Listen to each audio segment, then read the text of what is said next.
Hello. On episode 13th of Society Blends, I will be covering some interesting facts about Europe's demographic issues and migration challenges. Most of the details I will be presenting to you are not necessarily stranger to European citizens. However, there are some interesting issues that I will be covering and that I think offer a better understanding of the current situation. First of all, let me begin by saying that most of the data I will be providing over here is either from the European Commission or Wikipedia as secondary data sources. Of course, we have to think about all of them as being just guidelines, and of course, none of them are particularly connected in a way in which we can have a definite understanding of the current situation. However, there are trends that I think we should be concerned with, not necessarily due to the fact that there is a real threat to Europe, far from that, but due to the fact that the way in which we handle all these implications should be, I think, much more balanced than the way in which we have been carrying them up until now. Of course, the issue with demographics and those important changes that occur as time moves on are not particularly limited to the European continent. Far from that, the same issues are happening in the Asian region and in other parts of the world. Of course, they may be slightly different to some extents. However, let me start by showing what I mostly considered for today. First of all, why demographics matter, because there are some issues that have to be covered. The details about the births and deaths discrepancy, because ultimately this is an important metric that ultimately leads to a population increase and decrease in the end. Why population increase is actually not entirely without issues, and in the end some additional details about what I considered to be an essential matter as well, the one regarding population density and the shared culture. So I hope you will find the video interesting. First of all, I'm just going to show you this map of Europe to have a foundation for what happens. I'm not going to cover much more than what we are seeing over here, but just to have an understanding of the complex issue. First of all, Europe can be considered, first of all, the countries that comprise the European Union itself, countries that have the potential entry into the European Union. In this case, today we are talking about Ukraine, Georgia, Turkey, and other countries as well. However, geographically and culturally, we should be considering that also parts of Russia and even parts of Turkey have some sort of a shared European identity. So the issue is much more complex than what we see if we are looking today at borders, countries and nations as we know them. But I wanted to have a good way of showing exactly how complex the situation is. And of course, in this very large context of European identity, European population, citizenship rights, and so many other aspects, it's important to understand that Overall, however, there is a general trend that we can consider, even if there are particular situations for the countries. And I will show you some of these particular situations in other infographic representations, mostly colored layers that are superimposed on the European map. So let's move on. First of all, however, why demographics matter? Demographics have a very important influence on the general trends of a specific country or region. First of all, because as populations change in terms of median age, in terms of income, in terms of distribution on a specific area of land, just about any change in economy, natural resources, or other man-made progress or damage is actually going to have a major influence. First of all, I have shown to you some of these key elements, but I will be covering just a brief, just in brief, their importance. First of all, the population and its distribution is essential for many services that are being offered, and for any assessment regarding the economic potential, social potential of a specific area. So they are very important figures. In general, any sort of income and expense that could be placed upon a specific area is going to show very clearly what are the sustainability prospects. And those things are important no matter if we are talking about the modern times or if we talk about ancient history. And this has not changed that much. However, technology brings a very interesting change in this situation, because it can replace part of the manual labor that was previously being carried out by individuals. And this means that a vast array of services can actually be covered just through technology advances alone. However, the basic issues of housing, of income, of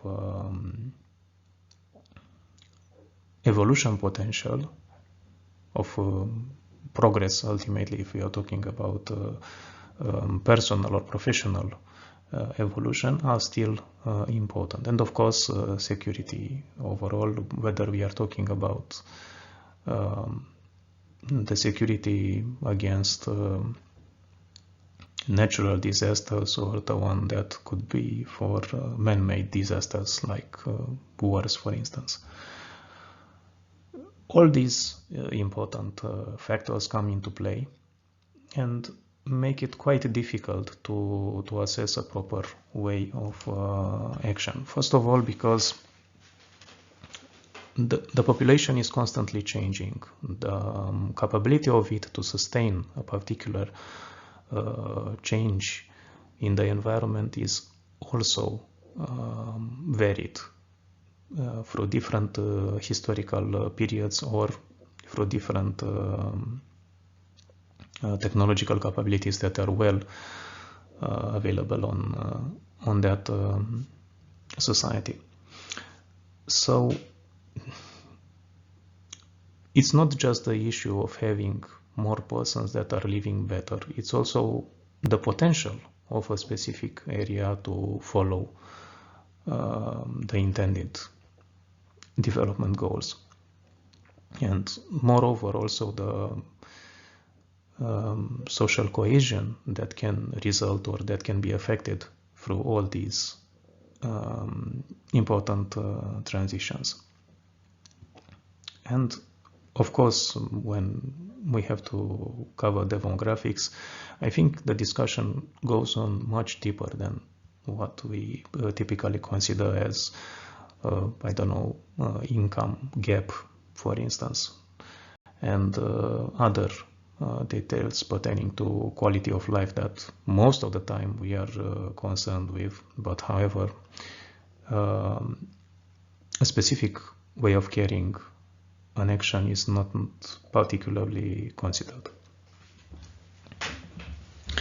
So let's move on and let me show you the first important information I wanted to cover.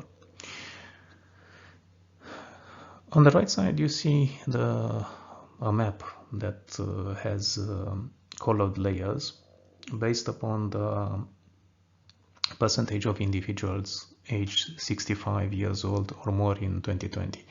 The darker the color, the higher the ratio of population that is considered to be aged is on that particular area. As you can notice, the area around Finland, Germany, Italy, and even Greece is covered with a very dark color, which shows that probably more individuals in that area are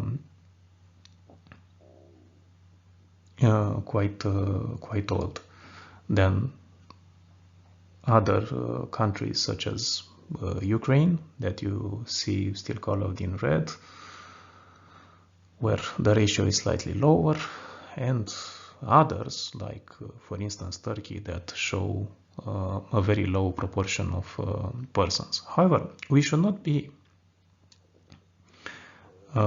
put into such a high confidence just by looking at this data, because there are also other details that have a very large influence. For instance, think about how many people, how many individuals could be leaving a particular country in order to work somewhere else. And this means that the population of a specific country, for instance Russia, may be having an even higher rate of aged persons than, for instance, I don't know, Turkey, that probably has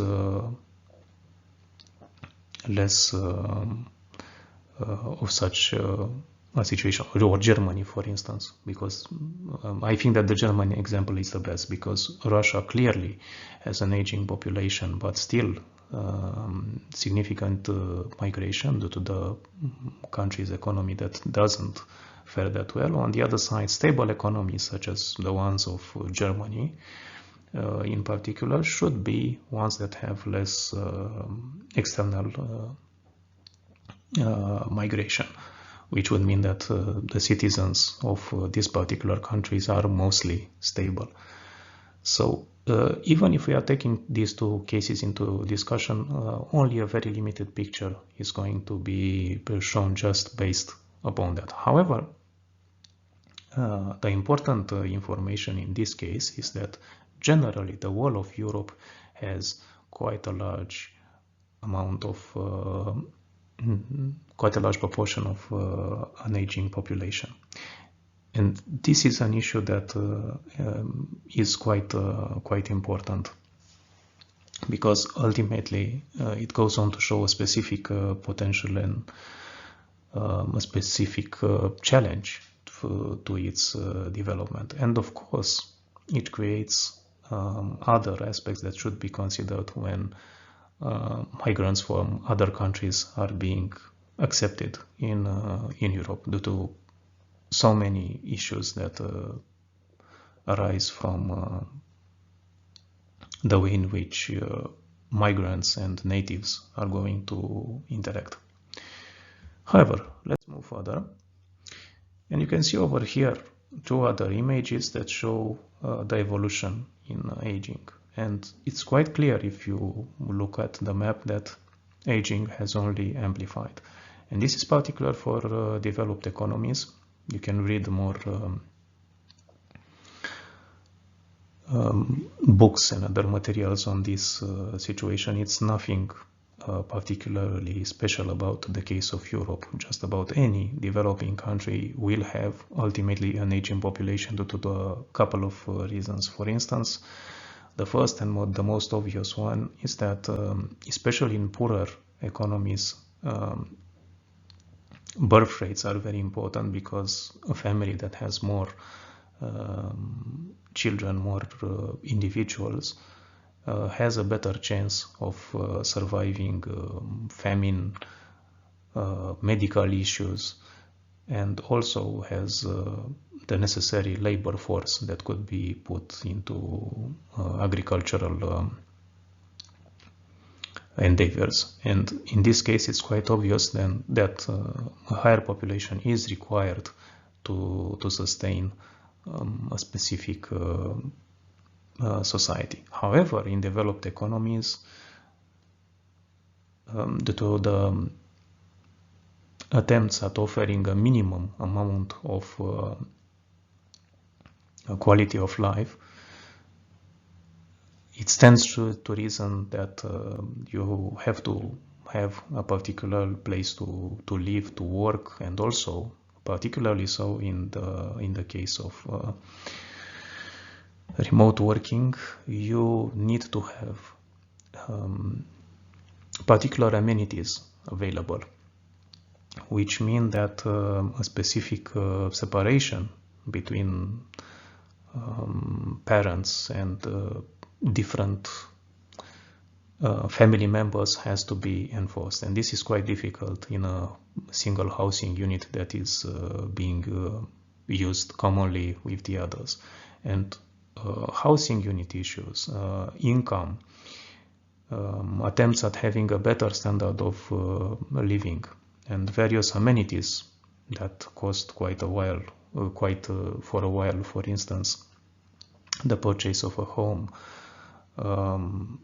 the purchase of a car, and so many other expenses related to a specific standard of living are going to have quite a major impact on income and on the way in which individuals shape their lives, which means that probably they will have longer productive lives, but they will also have less children, because they cannot quite cater to them as well as they could before. Especially you have to consider the fact that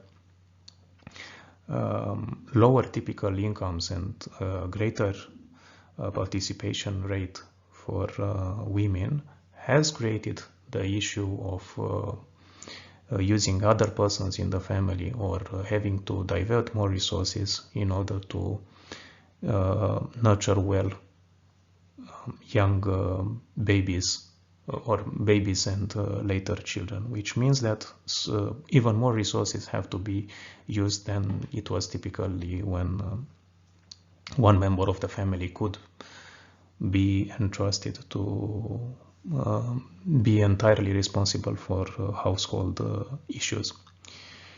And of course, I also have to say the fact that technology has not offered enough of a potential for proper education and raising of children and babies. You still have to have a human companion that is going to be have to spend so much time in raising young individuals. So this means that the issues of work and individual potential have to be taken into account in understanding the current aging problem and the low amount of births that are for a specific region that you consider. So aging is nothing to be surprised. And also another aspect, and I'm going to end this particular detail that I'm discussing, aging cannot be considered without access to good medical services.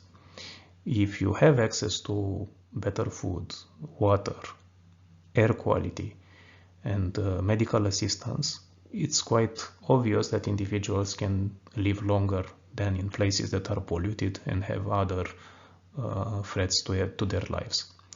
And in this context, the amount of people that reach quite an old age is increased in countries that are stable and that have a particular development standard.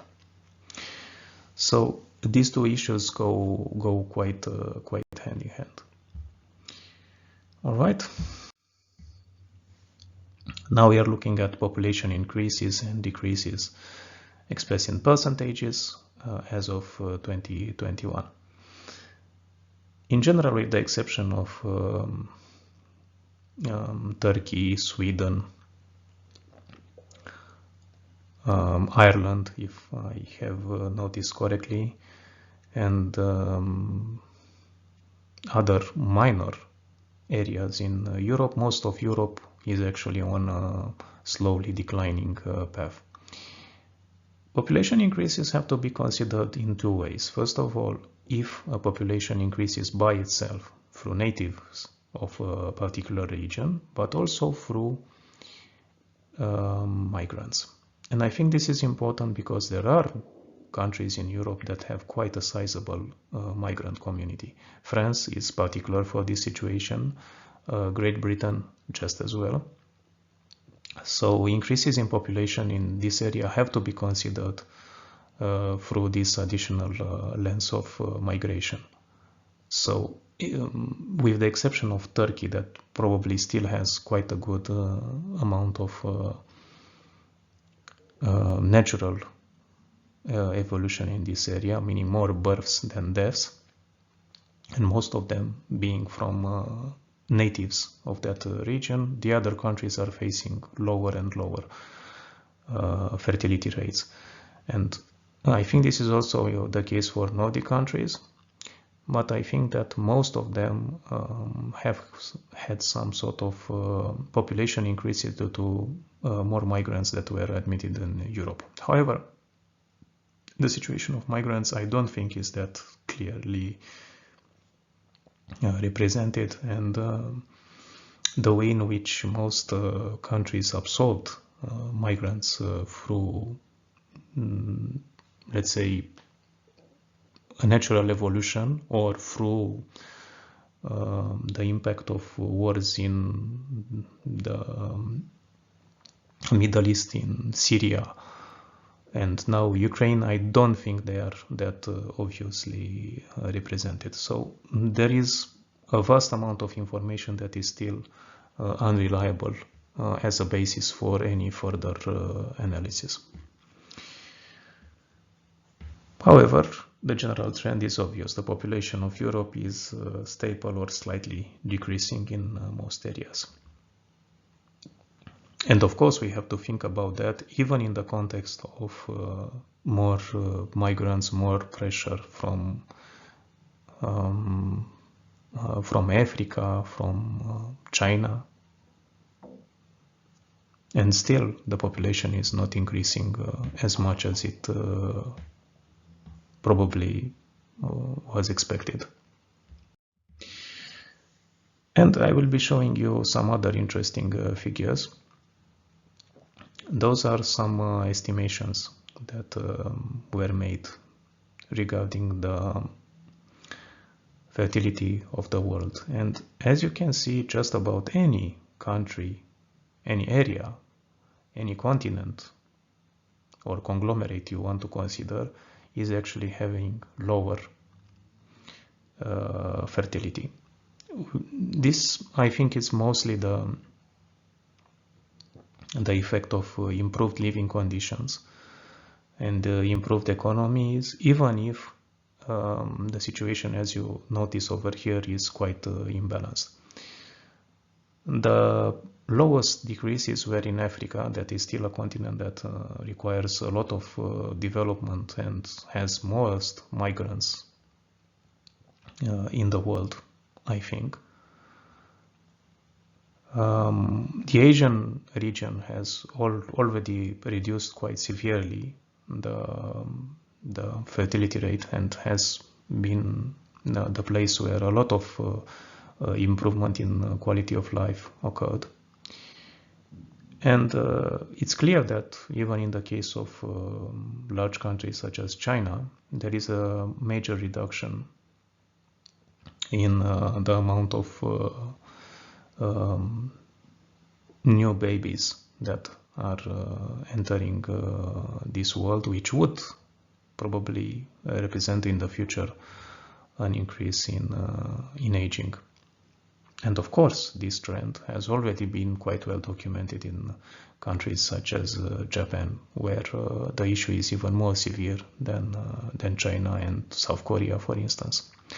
So ultimately, the trend is much deeper, and probably it will accelerate as development also reaches other parts of the world. And it is a fact that we have to contend with ultimately. Of course, a general trend is much more easier to accept and be prepared for than trends that are particularly focused on specific countries. And these small imbalances, I think, are much more important than the bigger figure. Let's move further. We are looking now at the demographics of Europe, and you can see right away that deaths have been on an increase and births have been on a decrease. I'm not entirely sure what happens after a specific moment in time, after roughly 2005, and why births are increasing. However, there is still a gap that is quite obvious between births and deaths. And this means that the population of Europe is clearly reducing.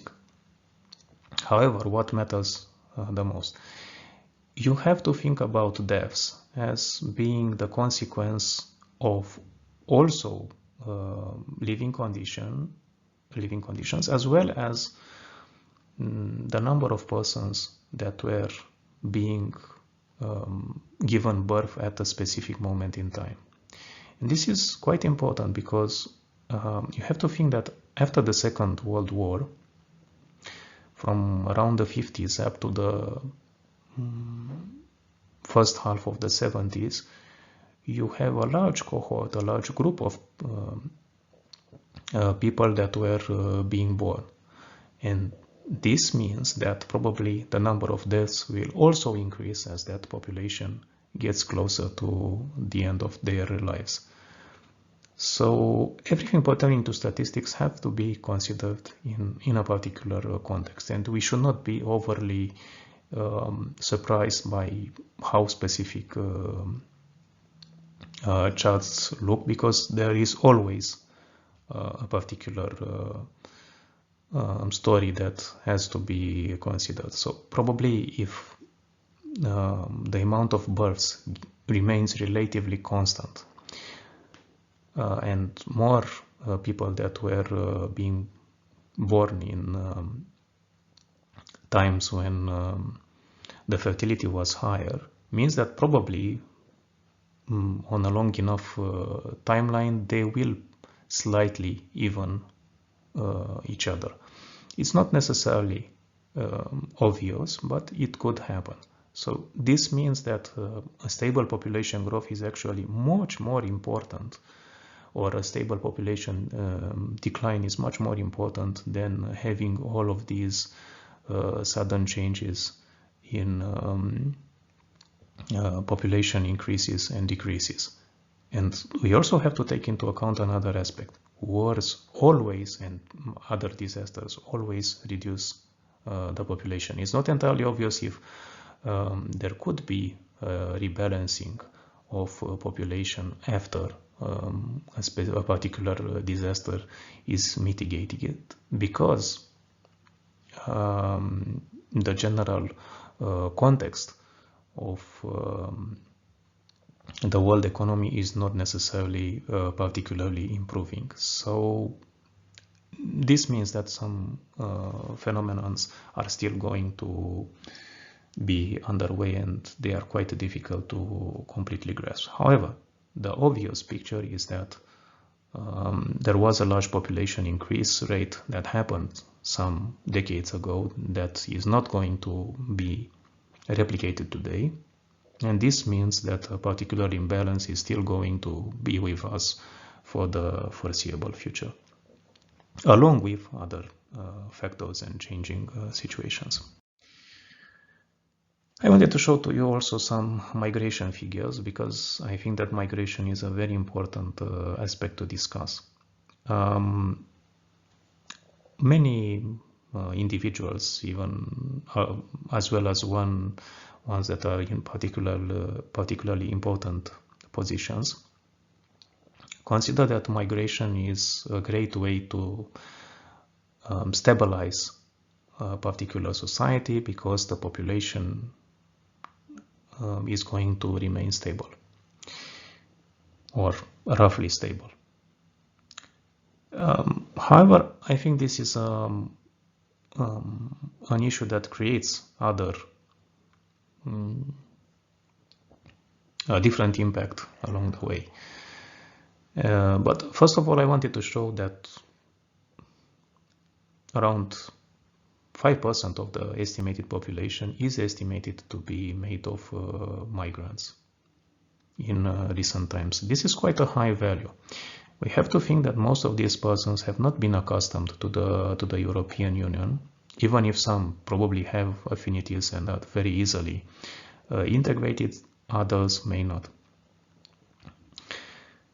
This is important, but I will discuss more about that in a different context. However, for the moment, we have to think that the influx is clearly positive in Europe, in the sense of having a greater population. As you can see, more people enter the European Union than leave it, which means that the living conditions in the European Union are probably quite good, and they represent a major reason for which persons choose to live in the European Union.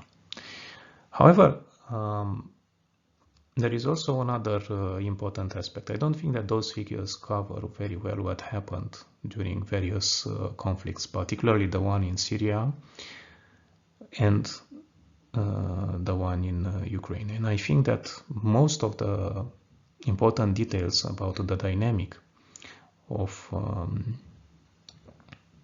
population is not going to be covered over here.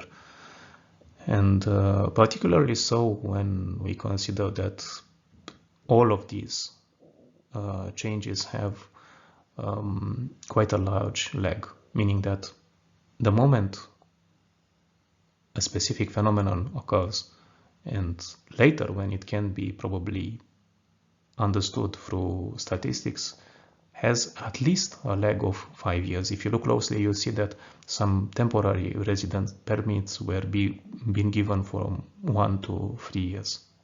So we are not even entirely sure what happens by the time we reach a timeline of 5 years into the future from the current moment, considering that the war in Ukraine would be ended today. So you have to understand that all of these figures are just estimates, and we cannot put too much trust in them. And all of this complex situation just goes on to show how difficult the situation of in the context of European population is, even without taking into account other challenges. Because it's very hard to know exactly how many persons reside in particular areas, what they need, and how to best tackle with all of these challenges. And now we get to the challenges of migration.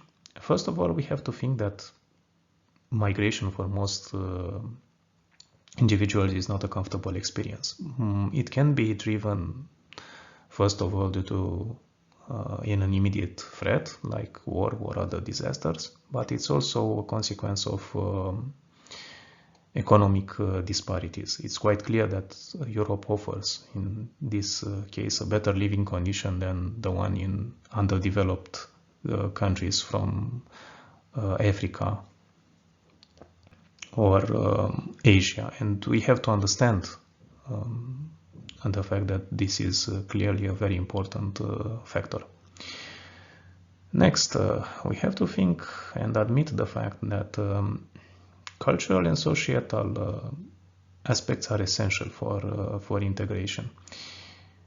When many migrants fled Syria or other conflicts, there was a very important issue that rose, not only due to the composition of migrants, since they were mostly male, but also due to the aspect of culture and society. Even before talking about such a large number of migrants, Europe was having some issues with segregation. And this was especially obvious in the case of countries such as France that had some sort of difficulty in handling Muslim traditions. And this means that ultimately there are much bigger issues than just accepting a large and sudden population input, but also the aspects pertaining to a slowly growing community that segregates from the majority. Next, of course, there were some attempts at making a cultural and social dialogue possible. However, there are still issues, and I don't think they are going to be solved that easily.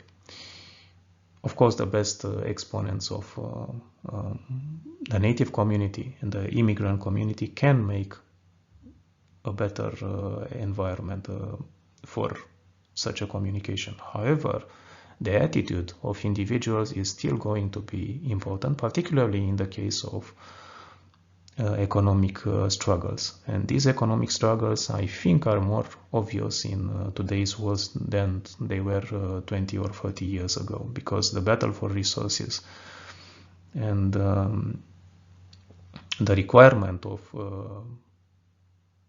using as little as possible so that evolution is secured and sustainable to some extent creates a very stressful condition when you are seeing less opportunities to evolve. And I think that all these details create an environment that is not particularly good for migration and any additional stress input. However, there are other aspects pertaining to technology, because it's a proven fact that technology improves not only the prospect of a native population of a certain region, because it offers them a better living condition, but also improves the prospect of better migrants coming to a specific area, because they are required to have a higher skill in order to work there, and since higher skills generally go hand in hand with cultural and social skills development, it gets quite clear that countries that are very good on technology development have an additional advantage compared with ones that fare poorer in this area. However, moving further, I still think that it's important for the issue of migrants, especially in the case of vast amount of migrants that have to settle in a particular area in very little time, as it happens in the case of wars and national disasters, should be handled globally in a better way. I think we see some major improvements in this area with the way in which the crisis in Ukraine has been handled. However, a long-term approach has to be considered by most development countries, and this means that there are many issues at stake considering the best approach to this. However, it's obvious that integration and splitting the burden of migrants, resettlement is very important. However, as mentioned before, I have my doubts regarding population increases, and especially population increases through various various factors or major policy changes that may not create the intended effect. First of all, I think about uncontrolled migration, because the way in which it was considered that a stable population is such an important goal, uncontrolled migration has certainly been an issue in Europe, and I don't think that this is to be taken lightly, especially as there were some important clashes between migrants and native residents of particular areas in Sweden, in France, and not only there. So I think that the stability and comfort of the native population also has to be considered in these situations, because any sort of additional stress that can happen can lead to an even worse stability between the native community and the migrant one. So things should be handled, I think, much better than they are handled today, both in how the migrant community is being assessed in terms of risks, as well as how they could be tackled from both sides regarding an extremism that only amplifies certain issues. However, we have also to think about the way in which an increasing population puts strains on already limited resources. And those limited resources have to be considered in a broad way. Of course, the countries, regions from which especially migrant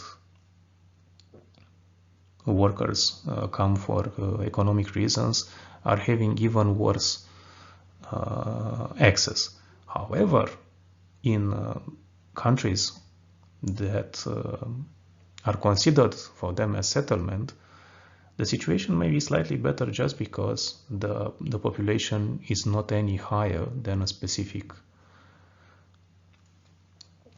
figure, and any sort of disturbance in this area is only going to amplify the access to resources. And I don't think this has been considered well enough in most assessments, but I think it's a very important one, even if it may not pertain to particular tangible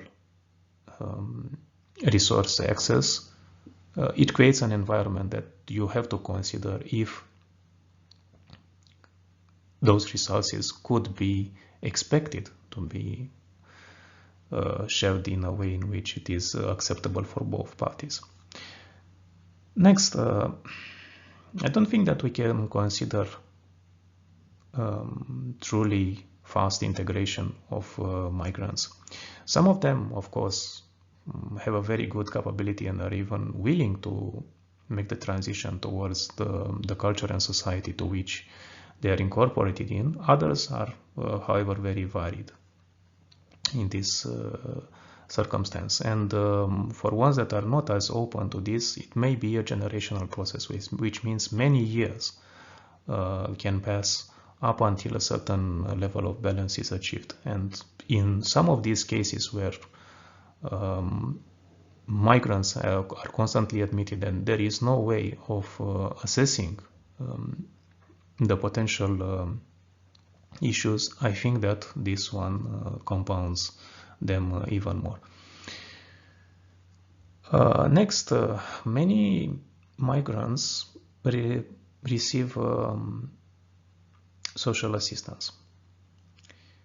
This is not a bad thing in itself. However, we have to think about the fact that sometimes such an environment that is vastly different from the one in which they got accustomed to in their native country, where no such support was being given, can lead to them having less work participation incentives, which means that they will be constantly receiving this support even if they are individuals able to handle various work activities.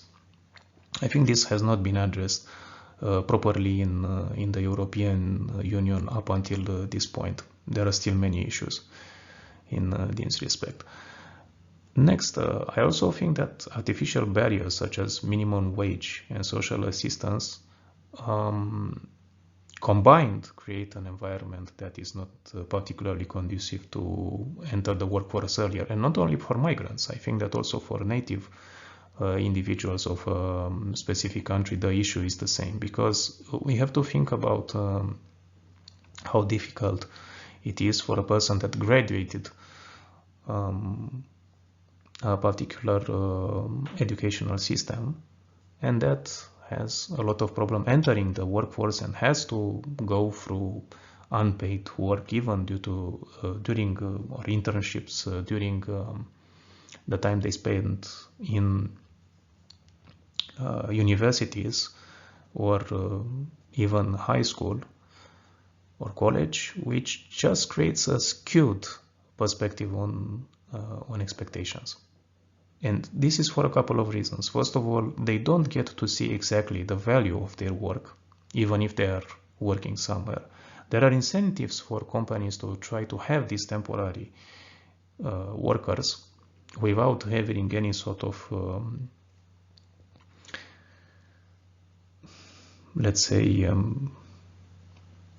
incentive to keep them further. And I think that this environment is not particularly credible and useful for individuals to have an understanding of how they work. Of course, underpaid work is also a difficulty. However, I think that temporary or flexible work environments, although there aren't many and they don't have necessarily the best prospects, go on to show that there is a vast amount of untapped labor that could be made available to most individuals. And this goes on to show that minimum wage and additional support considered for various situations should be much more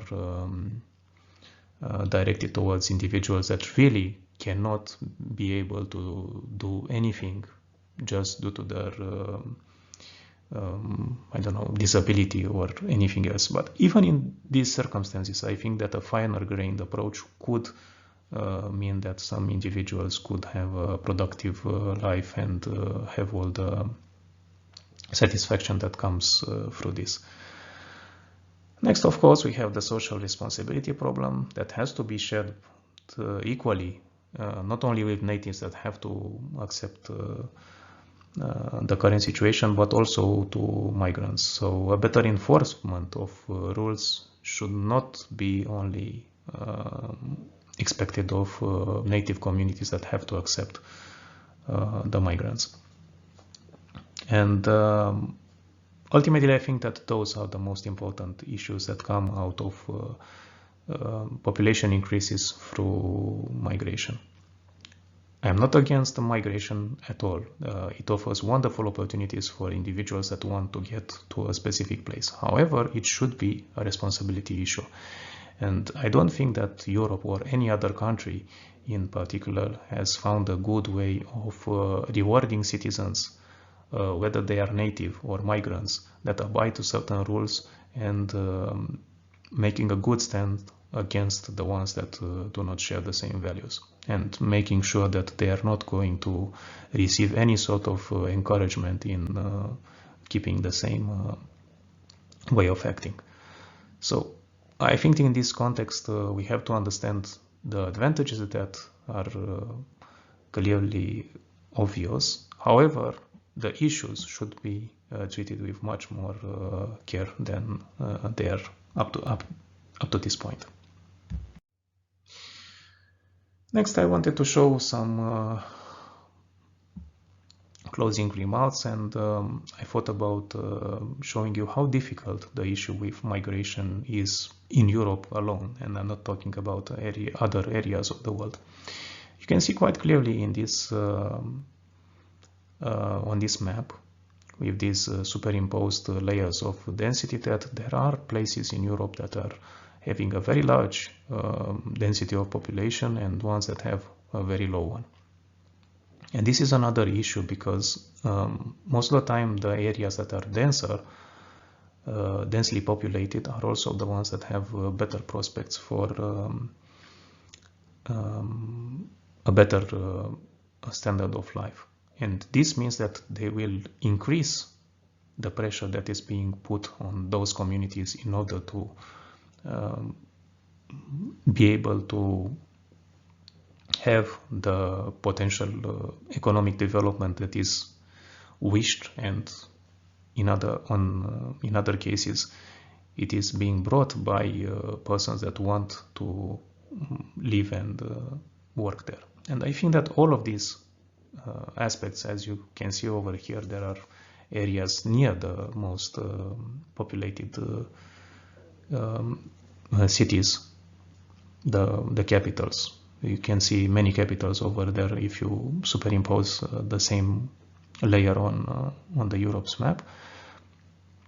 You can clearly understand the fact that all of this access and competition for resources and progress is both good in the sense that it fosters innovation, but also slightly bad in the sense that it increases the animosity that may be in certain areas. And it's obvious that people that are not particularly willing to be located in a certain territory,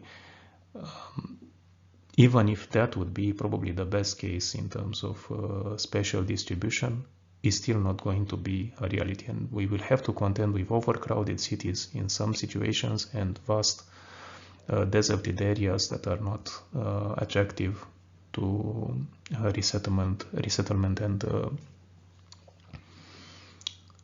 economic activity in others, even if they have particular advantages. For instance, I don't know, vast agricultural areas or ones that have potential for other activities. And the last aspect I wanted to show to you, and a difficult discussion in itself, but of course this is just a brief one that I will be showing. This is a map that has been proposed by an institution in Germany as a way in which the European culture could be understood. I still think that it has many flaws, not that the current economic and political borders are mostly defined, because this is also very difficult to understand. However, it defines Central Europe in a way that seems slightly strange. I'm not entirely sure if, for instance, the cultural proximities of Estonia and Croatia are so much similar so that you can consider it to be part of that bloc. However, Central Europe is also strange in the sense that it does not cover parts of Ukraine that are considered to be closer to the development and cultural heritage that is part of Europe. And of course, if we are looking in the southeastern area, we still see some borders that do not necessarily reflect the reality of that part of the world, in the sense that there is part of identity that is both European and Balkanic in this sense, and also the idea that Western Europe stops at Great Britain and France, I still think is highly flawed. Anyway, there are many issues that could be considered, but I wanted to show to you that even an attempt at trying to consider how well the cultures in Europe are being defined can be to some extent also quite flawed, even if it's an attempt that can be commendable in most areas. Like I said, as an attempt that tries to create a better understanding of how Europe is being shaped up. But as you can see, and I'm pretty sure residents of any particular country can attest the fact that they may not feel to be entirely